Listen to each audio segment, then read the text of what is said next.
Please subscribe Telugu 7 Media. వాళ్ళిద్దరు విన్నారు extraordinary sir మేము చేస్తామని అలా స్టార్ట్ అయింది.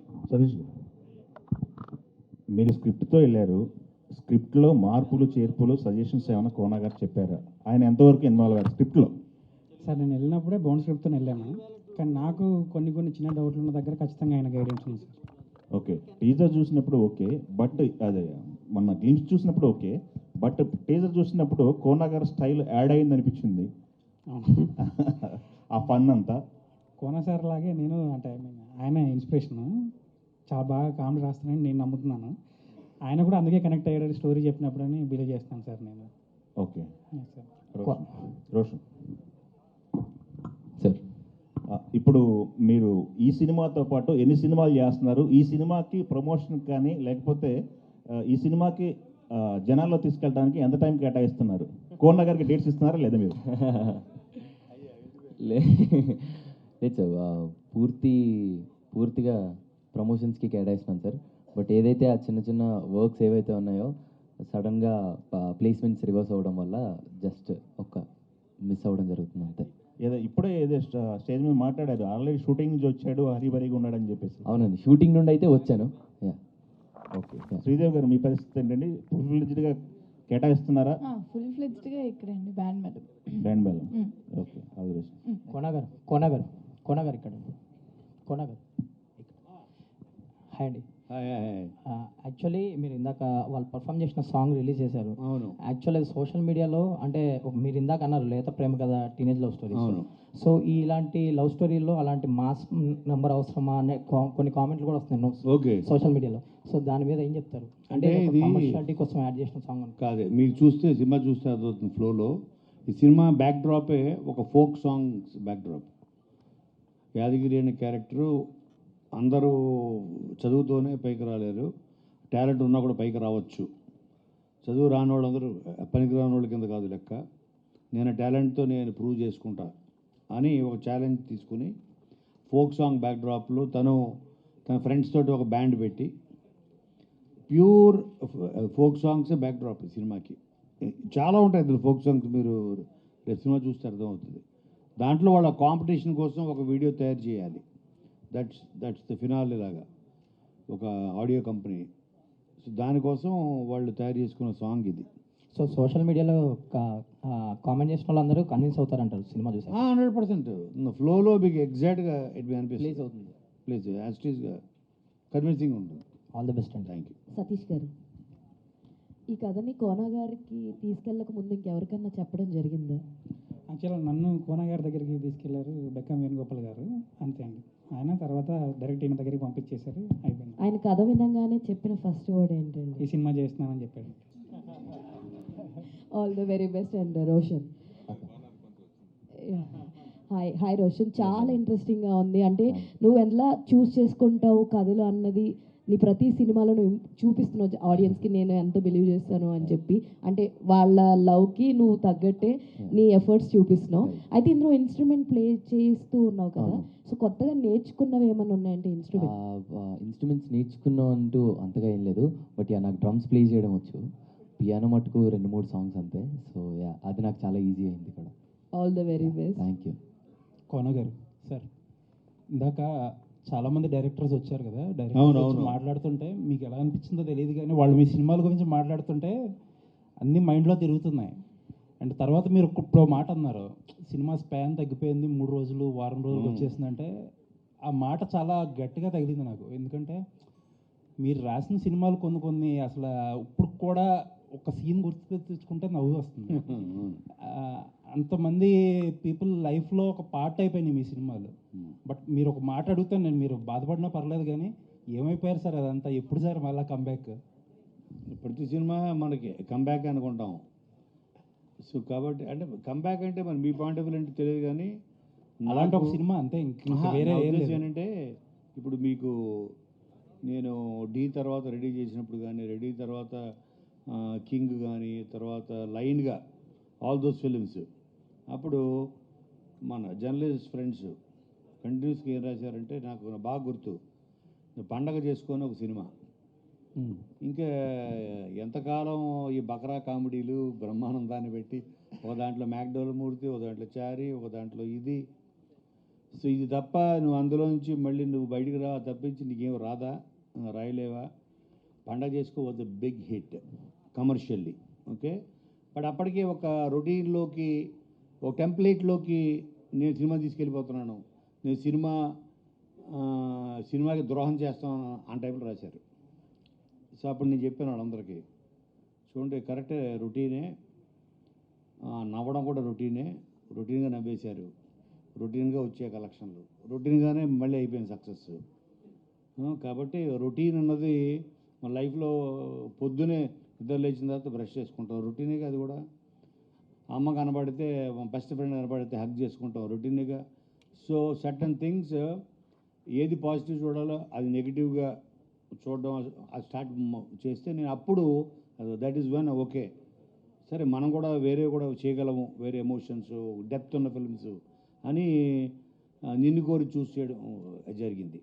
ఐ థాట్ అది నాకు అది ఒక ఏమంటారు శీల పరీక్ష అనుకున్నా. So I'm capable of even handling emotions.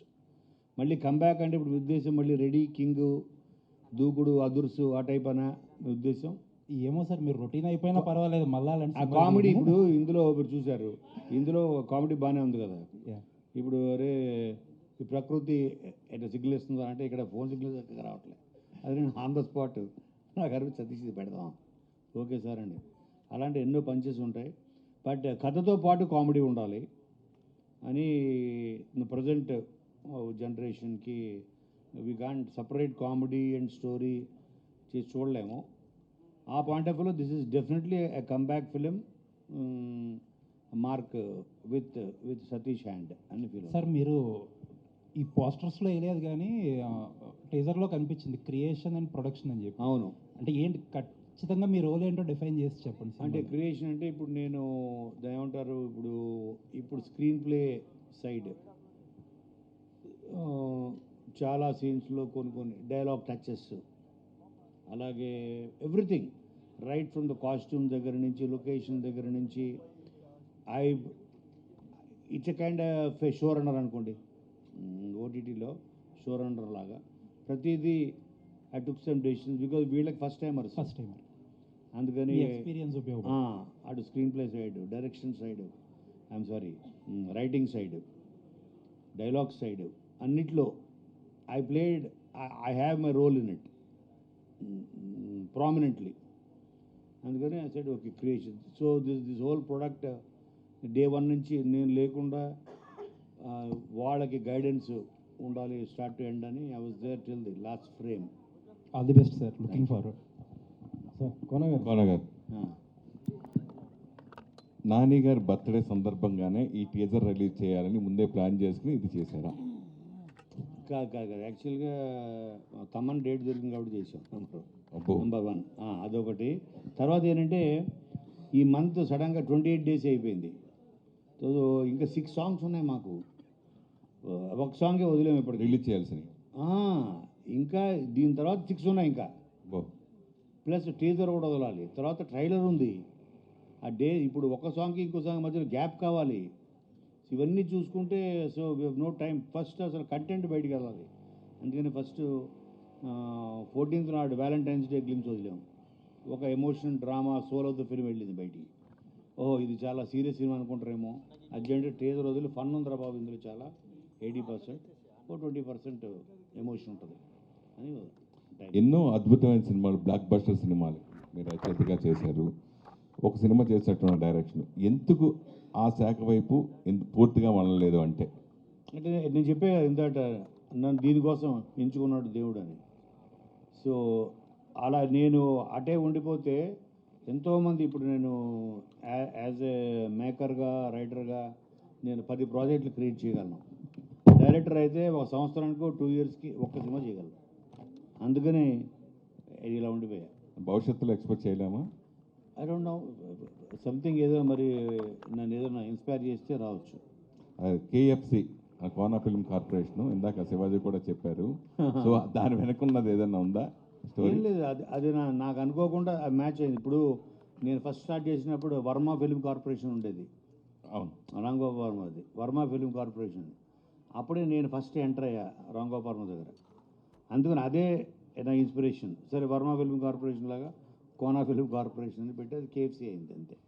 అంటే ఇప్పుడు వర్మ గారి గురించి గుర్తేశారు కాబట్టి ఇదివరకు ఏదైనా సెన్సేషనల్ అంటే టాపిక్ అంటే వర్మ గారు ఏదైనా మాట్లాడినా ఏదైనా ట్వీట్ ఏదైనా చేసినా కానీ అది సెన్సేషన్ అయింది ఇదివరకు బాగా. ఇప్పుడు సోషల్ మీడియా అప్పటికిప్పుడు ఇంకా వర్మ లాంటి వాళ్ళు 3 మంది అయిపోయారు సోషల్ మీడియాలో. దాని గురించి ఏం చెప్తారు?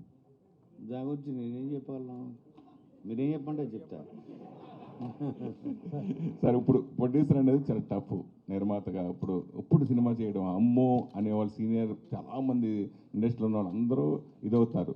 సో చాలా రోజుల తర్వాత మళ్ళీ మీ ప్రొడక్షన్ వైపు మీ ఎక్స్పీరియన్స్ గురించి అడిగితే ఏం చెప్తారు? ఏ విషయం? ప్రొడ్యూసర్గా నేను చాలాసార్లు చెప్పాను, నాకు ప్రొడ్యూసర్గా నాకు ముద్ర వేసుకోవడం పెద్ద ఇష్టం ఉండదు. నేను ఐ ఫీల్ ఐఎమ్ ఏమంటారు మేకర్. ఒక కథని తీసుకొస్తే ఒక రా మెటీరియల్ అది లేకపోతే ఉండదు వంట. దాన్ని ప్రాపర్గా ఒక ప్రాపర్ డిష్గా తయారు చేసి ప్రజెంట్ చేయాలి, ఆడియో ముందు తీసుకెళ్లాలంటే దాన్ని చేయాల్సినవన్నీ అది చేయడమే. మేకర్ కింద నమ్ముతా తప్ప ప్రొడ్యూసర్ కింద నేను తక్కువ చూసుకుంటా. అంటే వీళ్ళిద్దరితో ఆల్రెడీ కోర్టు హిట్ మూవీ అని మీరు అది దృష్టిలో పెట్టుకుని వీళ్ళతోనే సినిమా చేయాలని అనుకున్నారా? అది చెప్పే 50%, ఇప్పుడే. అది 50% ఈ కథని ఎక్కువ మంది దగ్గరికి తీసుకెళ్ళాలి, ఎక్కువ ఆడియన్స్ చూడాలి, ఫస్ట్ డే వచ్చి చూడాలి అని అంటే వీళ్ళిద్దరూ కోర్టు వలన నాని పరిచయం చేశాడు కాబట్టి నాని పరిచయం ప్లస్ కోర్టు ద్వారా వాళ్ళ టాలెంట్ తెలిసింది కదా ఆల్రెడీ. అందుకని ఈజీ అవుతుంది నాకు ఈ కథ చెప్పడం, అందరు తీసుకెళ్ళడం అని. రోషన్, కోనా గారి గురించి ఈ సినిమా చేశారా? కథ నచ్చి సినిమా చేశారా? సార్ కోనా గారి గురించి ఈ సినిమా ఒప్పుకొని చేశారా? కథ నచ్చే ఈ సినిమా చేస్తున్నారా? డెఫినెట్లీ కథ నచ్చేది సార్. అంటే అంత ఎక్స్పీరియన్స్ ఉన్న కోన గారి దగ్గర మాకు కథ రావడమే నేను చాలా ఎగ్జైట్ అయ్యాను. కథ విన్న తర్వాత ఇంకెంకో ఎగ్జైట్ అయ్యాను. So I said tries. Sridevi, తెలుగులో కూడా కోర్టారు బాగా బిజీగా చేస్తున్నారు తెలుసు. తమిళ్లో కూడా 2 సినిమా మొన్న ఏదో ప్రోమో ఒకటి చూసా, చాలా బాగుంది. అది back to back Telugu Tamil కంటిన్యూగా చేయడం గురించి. అంటే యాక్చువల్లీ కొత్తగా ఏం లేదు సార్, బట్ లాంగ్వేజ్ ఒకటే ప్రాబ్లము. సో అదొకటే కష్టంగా ఉంది, బట్ మేనేజ్ చేస్తున్నా ఏదో కొంచెం. ఒకటి అయిపోయిందా? రెండో 2 అయిపోయాయి. సో ఒకటి ఇంకా అవుతుంది, ఇంకొక షెడ్యూల్ ఉంది. ఓకే, ఆల్ ది బెస్ట్ అమ్మా. Thank you sir. Thank you. Kona garu, బొమ్మడికి ఫాదర్లో మీరే కనిపిస్తున్నారు, ప్రొడ్యూసర్లు ఎక్కడ సార్? అవునా? ప్రొడ్యూసర్లు వాళ్ళిద్దరు అబ్రాడే. అబ్రాడ్. వాళ్ళిద్దరు అబ్రాడే. అంటే నేను యాక్చువల్గా ఫర్ ఎ చేంజ్ వాళ్ళిద్దరు పేర్లు వేసి చేయాలనుకున్నంత ఏం లేదు, కొత్త ఇది. సో ప్రాబ్లీ తర్వాత maybe they will take over the banner. Band Melam Telangana నేపథ్యంలో తీయడానికి కారణం ఏంటి అసలు? స్టోరీ కథ రాసుకుంది సతీష్ కాబట్టి, తను తెలంగాణ నుంచి వచ్చాడు కాబట్టి తనకి ఆ విలేజ్, ఆ వాతావరణం, ఆ నేటివిటీ, తందరు చెప్పాడు కదా మన వేణువుడుగల, ఆ తెలంగాణ మట్టిలోంచి పుట్టిన ఒక ఎమోషన్ కాబట్టి చేయడం జరిగింది. మీరు స్టోరీ అంటే డైలాగ్స్ ఏమన్నా రాయటం ఏమన్నా జరిగిందా? అదే కదా నా కాంట్రిబ్యూషన్ సినిమాకి ఎంతవరకు అవసరం అంతవరకు నేను అడిగేవండి. సతీష్ బాగుందా? వద్దులేండి సార్ అంటాడు అప్పుడప్పుడు. సర్లే ఓకే డన్. సతీష్ చాలా బాగుంది సార్, సరే పెట్టాం. నిర్మోహమాటంగా తనకి ఏం కావాలో నేను ఎన్ని చెప్పినా అంతవరకు తీసుకుంటాడు. తను వద్దంటే పక్కన పెట్టేస్తాం. అలాగా అన్ని దీంట్లోనూ ఒక మంచి కోఆర్డినేషన్తోనే చేసాం.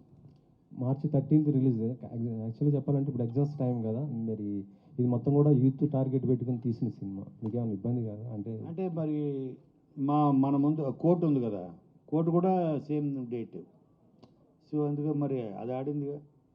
ప్లస్ చాలామంది కాలేజ్ ఎగ్జామ్స్ అయిపోయాయి. ఐ థింక్ ఒక సెక్షన్ మేబీ ఉంటాయి, తెలియదు నాకు. బట్ ఫ్యామిలీస్కి is fine. So there are so many other sections. Sridevi, ఇప్పుడు ఎగ్జామ్స్ కదా, మరి మీరు చదువుతున్నారా ఓన్లీ సినిమా ప్రమోషన్స్ అయినా? సార్ ఇప్పుడు కోర్టు అప్పుడే ఆపేసాను సార్ నేను. ఇప్పుడు స్టడీ ఏం లేదు? లేదు సార్, డిస్టెన్స్లో చేస్తున్నాను. So okay. కెరీర్ ఎలా అనిపించింది కోర్టు నుంచి ఇప్పటిదాకా చూసుకుంటే? చాలా బాగుంది సార్, ఖచ్చితంగా చాలా బాగుంది. చెప్పండి. బెల్లం చుట్టూ ఈగలెక్క సాంగ్ సినిమాకి సంబంధించి రోషన్ తనని తాను నిరూపించుకోవడానికి చేశారని చెప్పారు. సో అదే విధంగా ముందుకొచ్చిన రామారావు గారిని అదే ఫ్లోలో తీసుకున్నారా లేదా అవకాశం ఇవ్వాలి అన్న ఉద్దేశంతో తీసుకున్నారా? 100% తెలంగాణ ఫోక్ సాంగ్ కదా బ్యాక్డ్రాప్. తిను తెలంగాణ ఫోక్ మ్యూజిక్ని నమ్ముకొని జీవితంలో పైకి వచ్చి తన లవ్ని గెలుచుకోవాలి అనుకునే ఒక Giri character as a folk singer. కాబట్టి తెలంగాణలో బెస్ట్ ఫోక్ సింగర్ ఎవరు ఇప్పుడు రైట్ నా ట్రెండింగ్లో ఉంది? రాము రాథోడ్. కాబట్టి తను ఎంచుకోవడం జరిగింది. కోన గారు ఇక్కడ సార్ రీసెంట్గా వచ్చిన మూవీస్ రాజు వెడ్స్ రాంబాయ్ కానీ కపుల్ ఫ్రెండ్లీ కానీ ఇవి క్లైమాక్స్ చాలా ఇంపాక్ట్ క్రియేట్ చేసాయి సక్సెస్లో. కరెక్ట్. అలా మీ మూవీలో క్లైమాక్స్ నుంచి మనం ఏం ఎక్స్పెక్ట్ చేయొచ్చు?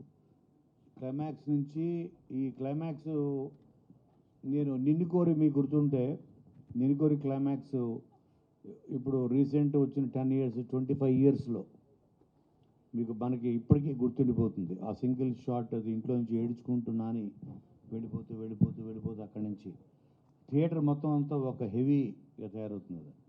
అలాగా లాస్ట్ 20-25 minutes ఈ సినిమా మిమ్మల్ని ఒక దెయ్యంలాగా వెంటాడుతూనే ఉంటుంది. ఆ ఎమోషన్ మిమ్మల్ని ఎప్పుడూ హెవీగా ఆ తలుచుకుంటే మీకు చాలా హెవీగా ఫీల్ అవుతారు. ఈ సినిమా మీకు ఎంతైతే ఎంటర్టైన్ చేస్తుందో అంతే ఎమోషనల్ పీక్ కూడా ఇస్తుంది అన్న మీకు. కోన గారు మీరు స్టార్ రైటర్గా ఆల్రెడీ తెలుసు, అలాగే ఎందుకంటే ప్రేమంటలో ఒక రోల్ కూడా చేశారు. అవును. అలాగే ఈ మూవీలో ఏమన్నా కనిపించే అవకాశం ఉందా? లేదు. అంటే ఇప్పుడు ఏదైనా మళ్ళీ కావాలంటే ఇప్పుడు నన్ను అడగలేదు మరి శివ ఎందుకు మరి దేంట్లో సతీష్ నేను చేయమని అడగలేదు. ఎందుకు అడగలేదు మనకు తెలియదు కానీ సో ఇది చేయలేదు. బట్ ఎందుకంటే నాకు అప్పటికే చాలా రెస్పాన్సిబిలిటీస్ ఉన్నాయి నాకు సినిమా సంబంధించి, అందుకని చేయలేదు. బట్ అదేదో అప్పుడు నాకు కరుణాకరన్ నన్ను నా మీద గన్ పెట్టి చేయించాడు. అది sir Kona sir. So me teaser and song అయితే చాలా బాగా అనిపించింది. Thank you. చాలా క్యాచీగా ఉన్నాయి సార్. ఇందాక వేణుగుడుగుల గారు మాట్లాడుతూ చెప్పున్నారు కదా, ఇది ఒక తెలంగాణ నేటివిటీ ఉన్న సినిమా అని జనరలైజ్ చేయొద్దు, అవును ఒక తెలుగు సినిమా కింద మీరు ప్రమోట్ చేయాలని చెప్పేసి అన్నారు. సో మీ ఐడియా ఏంటి సార్? మీ ఒపీనియన్ ఏంటి? లైక్ నాకు తెలిసి ఇది especially US market more than India. ఇప్పుడు తెలంగాణ నేటివ్ అంటున్నాం కానీ బట్ ఆ ఫన్ అవ్వచ్చు, what ever is the reason, highest grosser ఈ రేంజ్ ఫిలిమ్స్లో యుఎస్ అవుతుంది ఈ పిక్చర్. అంటే అక్కడ దాకా వెళ్తున్నాం, రీచ్ చెప్తున్నా. సో నాట్ జస్ట్ తెలంగాణ చెప్తుంది, అమెరికా అంటే అమెరికాలో టాప్ గ్రాసర్ అవుతుంది ఫిలిం, ఆ నమ్మకం నాకు. ప్లస్ ఇది ఏంటంటే ఒక లాంగ్వేజ్ బేస్ చేసుకొని ప్రాంతాన్ని బేస్ చేసుకున్న స్టోరీయే కాదు సార్ ఇది. ఎక్సెప్ట్ ఆ మోడ్యులేషన్ తప్ప all emotions, mother father characters, మామ క్యారెక్టరు సాయి కుమారు, అందరూ అది ప్రతి క్యారెక్టర్ యూనివర్సల్, ఫ్రెండ్స్ యూనివర్సల్, అలాగే universally this will be recognised. Sir one last question, like మీ జర్నీ చూసుకుంటే చాలా మంచి సినిమాలు ఉన్నాయి.